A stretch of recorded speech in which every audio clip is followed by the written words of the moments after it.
Мадина деген шағын маркет бар, сол шағын маркетті жүргіземін.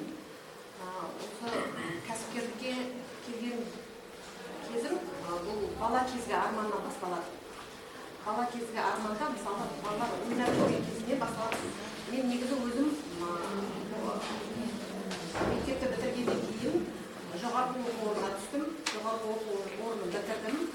Қазіргі Алматы ұлттық педагогика университеті, соның физика информатика факультетін бітірдім. Бұл мамандық бойынша, ол мұғалім мамандығы. Бұл мамандық бойынша мен 3 ақ күн жұмыс істедім десем болады. Өйткені күйеуге шығып кеттім. Одан кейін Сіздерге бұл сіздердің ата-аналарыңызға да самый главный пенсионный и предпенсионный возраст болмаса болды. Любой адам оқиды. Оқыған үшін ақша төлейді. Төлемейді, ешқандай ақша. Біз төлейміз, сіздерге төлейміз. Біз стипендия береміз сіздерге. Онда жазда бәріміз барайық. Оқыңыздар, сертификат алыңыздар. Қойыңыздар. 15.700 теңге шығады. Сол бір рет төленетін, ол бір айлық көрсеткішке. Балаларға айтатын, бізге тіркелген адамдардың арнайды. Ол просто бос жүрген, неған адамдар бар. Потому что сендер оқып жатсыңдар, мамандық алып жатсыңдар. Сол себептен қандай? Жарайды.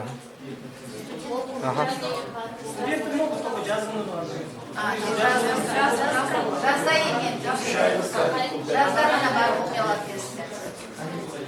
Бұрынғы жұмыс істеген балалар қазір тоже как-то новые как предприниматели, они от нас отделились, но все равно как-то за советом приходят к нашему президенту. То есть он уже человек старый, ему 70 лет, и он сидит на этом посту столько лет, и поэтому все равно молодые наши ребята, которые ушли, они все равно за советом приходят к нему.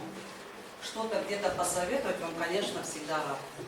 То есть дружная компания у нас, там, не скажу, что это ребята дружные, всегда приветливые, как бы в этой сфере, как бы, мы дружная компания, я считаю. Ребята, есть вопросы? Сұрақтарыңыз болса, қазақша бере беріңіздер. Конечно. Бараластар любой везде келіп, сол жерде Аймауытова 65-те Кәрімжан Харсадыш болады, негізі мен телефонымда бар, могу оставить сейчас свои координаты, сол кезде любой везде келіп жұмыс істейді десеңіздер. Договор бар ол кісілермен, алам деген. Аламыз, қазір, например, үйде жұмысшы отырып, ағаларыңыз, біреулеріңіз болса, қазірде жұмысқа алып, неғып жатырмыз, орындарды беріп жатырмыз жұмысқа. Дизайнер бір таныстарыңыз болса, пожалуйста, свободные вакансии имеются. Сол жаңа шабыт деп айттыңыз ғой, сол жаңа шолпан рестораны жанында орналасқан ба? Тура соның ішінде біз арендаға отырмыз. Ұзынағаштағы сол жерде. Қазір біз жаңа оборудование кіргізейік деп жатырмыз, оборудованияларымыз дайын уже.